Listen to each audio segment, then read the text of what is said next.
Menindaklanjuti hasil penyampaian PMPRB semester 1 tahun 2021, Biro Organisasi melaksanakan rapat Pokja Reformasi Birokrasi Provinsi Nusa Tenggara Timur tahun 2021 bersama tim reformasi birokrasi yang bertempat di ruang rapat asisten.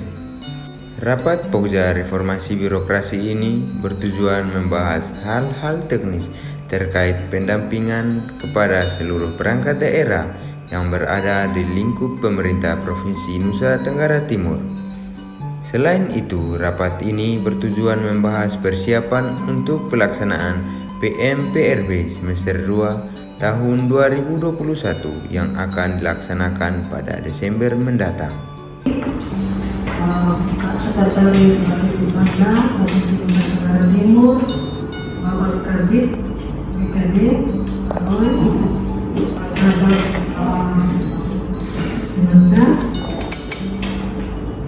organisasi juga teman-teman dari Biro Hukum dan Biro Organisasi sebagai tim reformasi birokrasi Provinsi Nusa Tenggara Timur. Shalom. Assalamualaikum warahmatullahi wabarakatuh. Assalamualaikum warahmatullahi wabarakatuh. Om Swastiastu. Om Swastiastu. Namo Buddhaya. Salam kebajikan. Salam sehat. Ya. Baik, Bapak Ibu sekalian, pagi ini kita mengundang rapat untuk teman-teman yang masuk pada tim reformasi birokrasi pemerintah Provinsi Nusa Tenggara Timur.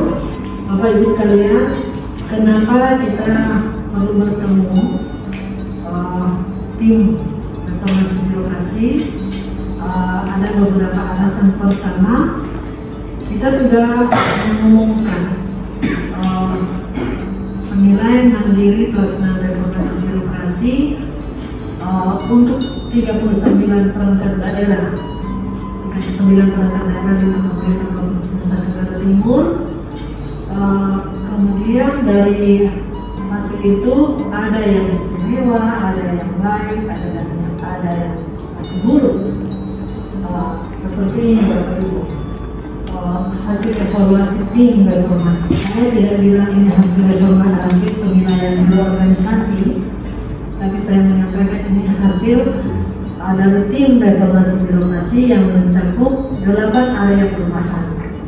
Nah, dari hasil semester 2021 semester 1 masih terdapat 19 perangkat daerah dalam zona merah. Zona merah itu kategorinya cukup baik, cukup buruk. Kalau sangat buruk tidak ada.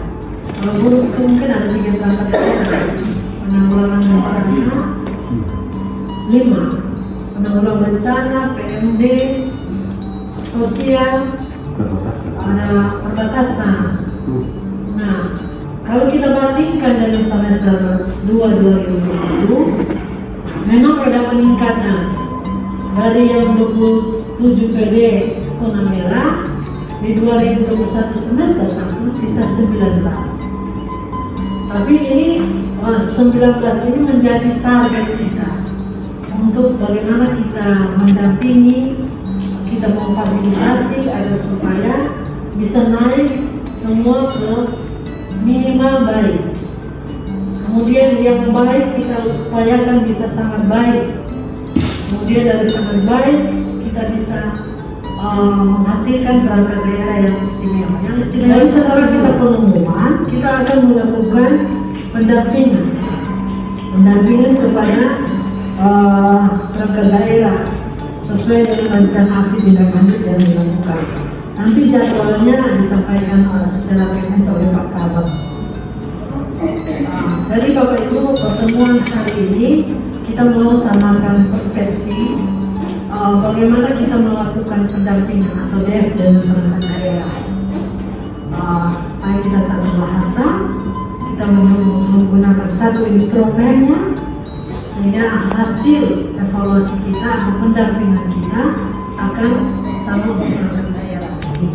Karena ada 4 tahapan ya, Pak Roy. Tahapan siapa, kemudian ada verifikasi internal, verifikasi eksternal, validasi, kemudian ada evaluasi dari pemerintah. Nah itu cerita yang saya dapatkan, sehingga saya berharap teman-teman tim ke depan dapat mendampingi perangkat daerah dari yang tadi, mau apakah yang buruk, yang baik, sangat baik, kemudian bisa meningkat, kita dampingi betul-betul. Soal data-data dukung pasti sama syaratnya, hanya berbeda logikanya. Itu yang kita butuhkan. Sehingga hari ini saya mengundang untuk kita bertemu. Jadi kita akan membahas jadwal, membahas substansi kita pendampingan seperti apa. Kemudian batas waktu berapa lama kita lakukan pendampingan, termasuk kita menjadwalkan untuk memulai untuk melakukan evaluasi penilaian diri untuk semester 2. Ini sudah September. Jadi pendampingan ini sekaligus membahas seperti itu Pak Roy. Supaya setelah habis pendampingan kita sudah mulai lagi masuk untuk evaluasi semester 2. Tahapan selanjutnya pendampingan kolaboratif berbasis digital. Nah ini juga susah-susah gampang. Kalau kita berbasis digital menggunakan Google Drive. Nah, yang dibutuhkan adalah jaringan internet. Selamat pagi untuk kita semua. Assalamualaikum warahmatullahi wabarakatuh. Baik Bapak Ibu sekalian, tim reformasi birokrasi pemerintah provinsi dan sedikit gambaran umum terkait dengan kegiatan dalam pelaksanaan rapat kita pada hari ini sudah disampaikan oleh Ibu Karo. Intinya bahwa tanggung jawab terhadap pelaksanaan kegiatan yang berkaitan dengan pendampingan itu menjadi tugas kita secara bersama. Ya, semangat kita adalah semangat kolaborasi kerja tim, sehingga hal-hal yang terkait dengan target pencapaian dan implementasi reformasi birokrasi pada tingkat perangkat daerah maupun level provinsi bisa berjalan dengan baik. Ya tentunya ini menjadi hal yang positif dan perlu kami informasikan juga pada kesempatan ini bahwa kemarin itu ada 12 perangkat daerah termasuk inspektorat, ada biro organisasi, ada Bapelitbangda yang kita sudah usulkan untuk menjadi sampel di dalam pelaksanaan reformasi birokrasi pada level nasional yang nilainya akan diumumkan pada tahun depan. Bapak Ibu sekalian, apa yang digambarkan oleh Ibu Karo tadi, bahwa memang ini ketika kita nanti yang kemarin sudah diumumkan itu menjadi tanggung jawab kita secara tim. Ya, jadi kita di tim RB ini kan kita butuh bukti, bukan janji. Ketika kita mau verifikasi, janjinya bahwa nanti akan kita lengkapi dalam proses waktu. Ternyata bukti itu tidak dilengkapi, tetapi dia sudah memasukkan nilainya. Kan PRT ini kan penilaian mandiri reformasi birokrasi. Dia mengisi sendiri, kita melakukan verifikasi atas bukti yang bisa dilengkapi terkait dengan penilaian yang sudah dilakukan. Jadi memang ke depan sebenarnya kita lagi sekarang mendorong untuk kita hadirkan sebuah inovasi klinik reformasi birokrasi. Itu bagian dari inovasi yang dikembangkan oleh biro organisasi, sekarang masih dalam proses di Kominfo. Kalau memang ke depan kita berharap sepertinya pendampingan kita itu memang sudah harus kolaboratif. Dalam semangat spirit kerja tim berdasarkan penilaian yang kita lakukan kemarin, memang perlu didorong supaya masing-masing pokja ini bisa melakukan tugasnya secara baik.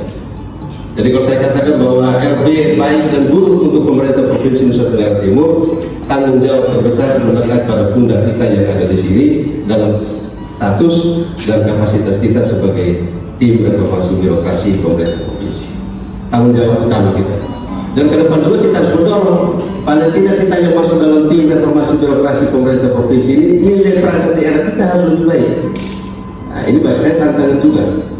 Jangan sampai ketika kita melakukan pendampingan, kita semangat untuk memberikan advis berkaitan dengan upaya-upaya perbaikan yang bisa dilakukan. Kita lihat ke belakang, ternyata satu unit kerja hancur dinilai. Nah, tidak boleh terjadi seperti itu. Makanya Ibu Karo juga selalu mendorong kita, biro organisasi, kalau memang peluang itu masih bisa di ranking 1 dan 2, mengapa tidak kita harus ada di 3. Nah, saya pikir semangat ini juga perlu dibangun oleh kita yang lain. Kita mengurus tim reformasi birokrasi provinsi, tetapi jangan lupa di unit kerja saya pikir peran kita juga menjadi orang yang bisa menjadi panutan dalam kaitan dengan upaya-upaya untuk melaksanakan reformasi secara baik. Misalnya ini yang buruh kan ada 5 perangkat daerah, terus timnya ada 8 area. Apakah ini hanya mekanisme cara kita mendampingi? Apakah 8 area ini sekaligus turun di satu perangkat daerah, ataukah masing-masing pokja sendiri jalan? Nah, itu mungkin menurut saya perlu ada gambaran. Kita dan lebih efektif dan efisien. Sebenarnya ke depan ini kita dorong pola pendampingan secara virtual, sehingga untuk 5 perangkat daerah yang kita kategorikan sangat buruk, masih buruk, itu nanti kita lakukan pendampingan secara langsung. Itu artinya ketika kita mengundang mereka di sini, kita masing-masing pokja untuk 8 area hadir. Nah, itu kita semua pasti hadir. Sedangkan untuk kelanjutan untuk klaster yang kita kategorikan yang baik, sangat baik dan seterusnya, kita upayakan untuk kita bisa lakukan pendampingan secara virtual. Ada pengecualian 5 perangkat daerah itu pertimbangan kita mendampingi langsung dengan pertimbangan supaya kita lebih fokus membicarakan hal-hal yang terkait implementasi reformasi birokrasi pada unit kerjanya. Karena kita juga dalam kegiatan pendampingan ini akan melihat rencana aksi tindak lanjut yang sudah dibuat oleh perangkat daerah berdasarkan hasil evaluasi kemarin. RATL ini sudah dibuat atau belum? Karena ini dalam kaitan dengan kita mendorong perangkat daerah yang bersangkutan. Ketika kita mengevaluasi PMPB semester 2 di bulan Desember, apa yang diperjanjikan dengan Bapak Gubernur di dalam dokumen perjanjian kinerja paling tidak sudah dipenuhi. Nah, sehingga ada beberapa bulan ke depan waktu yang bisa kita gunakan untuk mendorong perangkat daerah yang belum mencapai nilai secara optimal. Inilah yang kita persiapkan secara baik, kita fasilitasi, kita dampingi, paling tidak mereka bisa dalam posisi ya istilah jangan sampai ada zona merah. Targetnya itu kalau kita lihat BB, perjanjian kinerjanya BB berkira nilainya 70 sampai 80. Ya kita upayakan supaya jangan sampai ada unit lagi yang dia tidak mencapai target sesuai dengan perjanjian kinerja. Nah, kadang-kadang kita ini sudah siap, tetapi perangkat daerah yang mau kita datangi itu kadang-kadang mereka yang tidak siap, ya karena menyangkut reformasi birokrasi ini juga ada perangkat daerah yang masih merasa bahwa ini sesuatu yang sangat sulit untuk dilakukan. Padahal kalau kita mengikuti aturan main atau rapat kita bekerja secara tertib, ini sebenarnya mudah. Dari kami pendampingan ini memang sekitar bulan lalu saya lupa, tapi inspektur sudah inisiasi untuk kami melakukan pendampingan terhadap OPD yang nilainya cukup tapi hasil verifikasi. Jadi waktu itu kami hanya berdasarkan hasil rapat yang di ruangan asisten. Sedangkan kami turun itu memang belum ada pengumuman secara resmi. Jadi kami turun hanya hasil verifikasi yang bernilai cukup hingga buruk. Dan di situ kami melakukan pendampingan baik secara langsung di OPD maupun teman-teman OPD yang ke konsultasi dengan surat kepada semua perangkat daerah. Karena dengan kondisi yang ada kita melakukan rescue. Jadi di sini saya sepakat untuk yang buruk kita melakukan pendampingan secara langsung, terintegrasi. Jadi semua tim ada di ruangan datangkan dari Sekwa, orang Majaka, atau dari perbatasan. Jadi nanti diatur jadwalnya. Kita sepakat ya Bapak Ibu untuk kategori cukup, cukup baik, baik, sangat baik, dan istimewa kita virtual. Yang kita prioritas pada guru saja yang langsung. Kalau demikian kita sepakati, maka saya menyampaikan reschedule-nya sebagai berikut. Yang pertama, bulan September kita fokus untuk pendampingan. Bulan September kita fokus untuk pendampingan seluruh perangkat daerah. Nah, untuk jadwal yang dulu kita lakukan secara langsung tanggal 23 September. 23 September, untuk cukup 22 September. 1 Oktober kita bertemu lagi tim untuk melaporkan hasil pendampingan itu, supaya kita mendapatkan catatan dengan harapan pendampingan itu saat kita lakukan evaluasi lagi semester 2 mereka sudah bisa naik. Yang berikut kita juga harus sudah mulai rencanakan bulan apa kita mulai evaluasi semester 2, karena sudah mau Oktober ini. Apakah bulan November? Oke, kalau begitu November kita mulai untuk bertemu lagi membahas semester ditetapkan atau dibuat penetapan bahwa ada 8 area itu dan masing-masing kurang lebih ada 6 perangkat daerah yang dianggap 5 perangkat daerah yang dianggap buruk dan sudah dipetakan di 8 area ini. Mungkin yang jadi pertanyaan saya ini, apakah setelah dipemetaan ini dipetakan ini, apakah setiap area itu yang menjadi tugas dari setiap misalnya Pokja, apakah lebaran kerjanya ini sudah didetailkan setiap area ini oleh tim informasi birokrasi yang ada di biro organisasi, ataukah lebaran kerja ini dalam bentuk lebaran kerja kita menerjemahkan hasil pemetaan dan setiap area ini diberikan kepada setiap Di asesor unitnya dia punya data, di kita juga punya data. Sehingga ketika kita melakukan pendampingan tadi, nanti full untuk perangkat daerah tertentu 8 area perubahan itu sudah ada di situ semua. Di dalam LKI termuat. Tinggal Bapak lihat saja, misalnya di area deregulasi kebijakan mana yang kurang. Ya, intervensi pendampingan kita ada di situ. Nah, sudah lengkap data. Proses kita adalah bagaimana mendorong supaya bisa naik. Minimal dari yang dulu bisa naik ke cukup, dari cukup naik cukup baik. Tapi kalau sampai dari buruk cukup baik bisa baik semua, begitu kan toh? Nah, itu target kita, Pak. Jadi kita masing-masing orang punya target itu. Bagaimana mendampingi perangkat daerah supaya mereka berubah, terutama poinnya, predikat bisa bergeser. Soalnya nanti mereka tanya, kalau kita tidak berubah, kenapa ada pendampingan? Jadi kita ada unsur pemaksaan kepada perangkat daerah untuk menyiapkan data itu.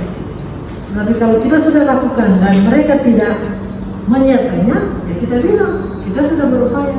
Tapi dalam batas waktu yang diberikan, mereka tidak sampaikan. apakah untuk maksud begitu, apakah kita hasil dari kita pendampingan supaya apa yang disampaikan oleh Ibu Karo ini kita ikat dengan berita acara atau supaya mereka bisa tindak lanjut atau gimana? Saya tidak tahu apakah mekanismenya begitu terkenal atau tidak. Ya, pas saya pikir ini pikiran yang bagus. Memang sebuah produk dari hasil sebuah kesepakatan, tapi ini berkaitan dengan penilaian. Apalagi untuk memperkuat komitmen mereka kerja, kita tuangkan dalam berita acara hasil penilaian. Kalau diperkenankan, Iya. Nah, memang proses selama ini belum ada itu. Setelah kita final melakukan penilaian, setelah divalidasi oleh tim RW Pro, lalu kita ajukan ke Bapak Sekda untuk menetapkan. Menetapkan dengan beliau tantangan dan dikirimkan kepada seluruh perangkat daerah. Tetapi kalau ada berita acara sedikit jauh lebih bagus supaya keterlibatan tim untuk ikut bertanggung jawab secara tim di dalam kegiatan penilaian. Yang pertama dari beberapa pendataan yang disampaikan oleh Bapak Ibu. Jadi saya mau menyampaikan terkait dengan reformasi birokrasi. Sebenarnya kalau kesempatan kita sekarang ini berada sebagai tim reformasi provinsi, tentu skopnya itu kan lebih besar menurut saya untuk kita berhasil terhadap SKPD yang belum mencapai hasil yang baik.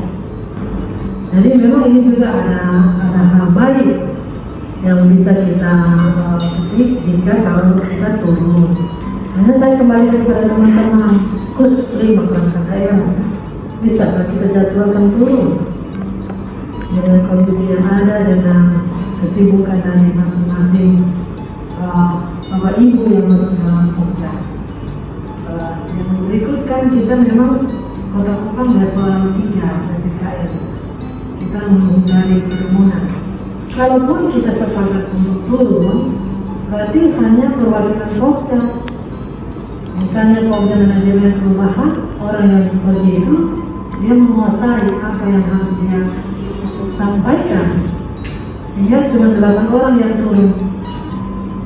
8 orang yang turun dengan berhadapan dengan kita tentukan yang akan hadir di perangkat daerah. Jadi tidak boleh lebih dari 50 orang dan ruangannya juga harus kita perangkat daerah ataupun bukan mereka memang ada untung ruginya, ada baik buruknya. Di satu sisi yang dikatakan oleh tadi teman-teman dari Biro Hukum bahwa memang ketika kita melakukan audit, kita lakukan pemeriksaan, kalau ada berkas yang mereka tidak bawa, tentu kalau kita ada di sana mereka langsung bisa menunjukkan. Dibandingkan dengan mereka di sini, mereka harus bolak-balik, waktunya juga. Kalau mereka dikumpulkan di sini, seperti yang tadi saya sarankan bahwa sebelum mereka ke sini, kita sudah kontak mereka. Apa yang kurang dari mereka dan apa yang mereka harus bawa ke sini, itu harus ada supaya mereka jangan bolak-balik atau alasan lupa atau apa. Saya berbagi sedikit, kalau kami di BKD itu kita punya tim audit internal. Ya, saya tidak tahu di perangkat daerah lain ada atau tidak. Jadi teman-teman yang di tim audit internal ini, sebelum kita mengupload atau menyerahkan, mereka sudah tahu kita punya kekurangan apa. Jadi kalau ada apa-apa tentang reformasi birokrasi, Ibu kapan dipanggil tim audit, mana yang kurang, mana yang belum. Jadi kalau minta maaf, kalau saya tidak ada, saya sudah bisa diwakili oleh tim audit itu karena mereka sudah tahu. Ya, ini mungkin untuk ke depan kita harus mewajibkan semua perangkat daerah harus mempunyai tim audit internal. Mungkin itu supaya kita kasus seperti persoalan seperti ini tidak semua harus kita panggil, cukup tim saja atau dengan satu yang menentukan. Kita harus bisa bilangkan ini bukan kegiatan penilaian. Ya. PLTB sudah berproses bulan Juli kemarin dan hasilnya kita sudah umumkan. Yang kita lakukan sekarang adalah kegiatan pendampingan. Karena kita masih dalam masa pandemi, itu adalah strategi kita untuk menghindari istilahnya kita ketemu dan tatap muka. Makanya kita pola virtual. Tetapi karena yang dikategorikan buruk itu cuma 5 perangkat daerah, itulah yang nanti kita undang ke sini untuk kita hadirkan, kita buat pendampingan di sini. Jadi apa yang disampaikan oleh Ibu dari Biro Hukum tadi tidak salah, tetapi ini belum masuk di dalam kegiatan PMPB semester 2. Itu yang nanti kita akan lakukan di bulan November. Sehingga teman-teman itu tidak perlu datang untuk membawa dengan dokumen-dokumen. Lalu pola penilaian kita sekarang ini, kita sudah menggunakan dokumen digital. Jadi yang kemarin juga kami di biro sudah mengingatkan teman-teman, nanti foto PDF, lalu kami bawa ke sini, kita buka sama-sama, kita lihat, kita tayangkan, kita nilai. Kami buka ruang dan para ketua Pokja dan anggota izin untuk menyampaikan satu hal yang berkaitan dengan kegiatan pendampingan kita. Yang tadi mungkin belum dibahas lebih detail adalah soal pendampingan virtual dari tanggal mulai besok dari Rabu sampai hari Jumat untuk kategori lainnya. Nah, tadi mungkin saya sempat tayangkan, tapi kita belum sempat membahas lebih detail. Tadi Pak saya sempat menyinggung bagaimana kalau teman-teman yang di PMP itu tidak punya kesiapan, tidak punya data soal kekurangan. Nah, saya mau sampaikan bahwa data soal kekurangan di mana wilayah yang harus intervensi sudah kita arsir berwarna kuning. Nah, pertanyaannya, apakah teman-teman Pokja sudah siap dengan bahan atau materi yang akan menjadi contoh agar misalnya di tata laksana ada proses bisnis yang baik yang sesuai dengan standar yang ada itu seperti apa? Nah, apakah teman-teman itu siap untuk memberi informasi? Saya yakin kalau misalkan di organisasi sudah siap, sudah terbiasa memberi pendampingan dan ada materi. Yang pada kesempatan itu kita mau pastikan adalah misalnya di area regulasi kebijakan. Di situ ada beberapa indikator, misalnya apakah perangkat daerah sudah memiliki sinkronisasi, harmonisasi peraturan perundang-undangan dan kebijakan. Nah, itu kalau standarnya ILB, kita harus punya semacam laporan identifikasi harmonisasi. Nah, contoh bakunya itu saat kita evaluasi memang belum ada satu standar yang terbaik. Oleh karenanya Pokja kebijakan perlu memberi contoh saat pendampingan. Bilang bahwa kita punya data Google, ini contoh di unit yang buruk, punya link data dokumennya BPBD. Teman-teman nanti akan diberikan link seperti ini dan bisa langsung mengetik data dari BPBD. Ada 8 area. Dari area 1 atau manajemen perubahan harusnya itu data dokumennya ada sekitar 10, tetapi rupa-rupanya mereka cuma mengupload 2 dokumen, tetapi yang satunya malah salah kamar, yaitu survei kepuasan masyarakat di manajemen perubahan. Ini contoh di BPBD. Jadi praktis dia cuma punya 1 data dokumen, yaitu SK tim reformasi birokrasi. Saya tambahkan sedikit, kita jangan terjebak dengan jangan sampai menginformasikan tentang capaian nilai setelah kita melakukan pendampingan. Nah, ini terkadang unit kerja yang mengumpan kita. Nah, yang diumpan kita supaya kita mau terbuka. Padahal ketika dia melakukan pengisian, dia sendiri sudah tahu itu dia dapat nilainya berapa. Tapi dia mau supaya nanti ada bahasa yang keluar dari kita sebagai pendamping. Nanti setelah selesai dia bilang, ini kami sudah yang kira-kira kami nilai berapa. Bapak omong 80 bahasa itu dia pegang Pak. Nah, perkara sampai di mana dia tinggi. Nah, itu sama dengan kejadian yang kemarin. Padahal yang diinformasikan Ibu Tini itu berbeda, bahwa ini masih ada tahap validasi yang nanti diputuskan oleh tim. Yang dilakukan sekarang adalah pemenuhan, tetapi kita butuh buktinya.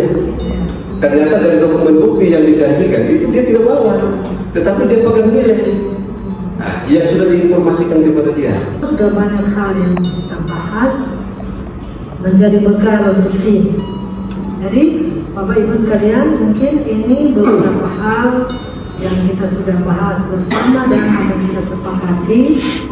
Bapak Ibu sekalian yang dapat kita sepakati hari ini, saya tidak lagi menyampaikan kesimpulan karena tadi sudah saya sampaikan beberapa hal penting.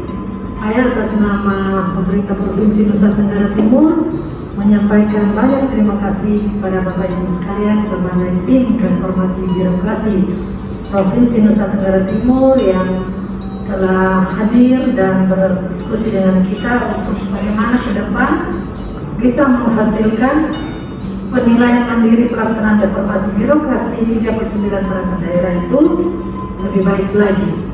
Ada peningkatan baik dari poin, predikat maupun kinerja, sehingga pelaksanaan reformasi birokrasi bukan saja hanya untuk pemenuhan dokumen saja, tetapi menjadi jiwa roh dalam pelaksanaan tugas sehari-hari di masing-masing PPD. Ini saja, terima kasih, selamat pagi, salam sejahtera. Shalom. Reformasi birokrasi jangan hanya sebagai pemenuhan dokumen semata, tetapi harus menjadi jiwa dan roh dalam pelaksanaan tugas sehari-hari. Tim Media Reformasi Birokrasi, Biro Organisasi Provinsi Nusa Tenggara Timur melaporkan.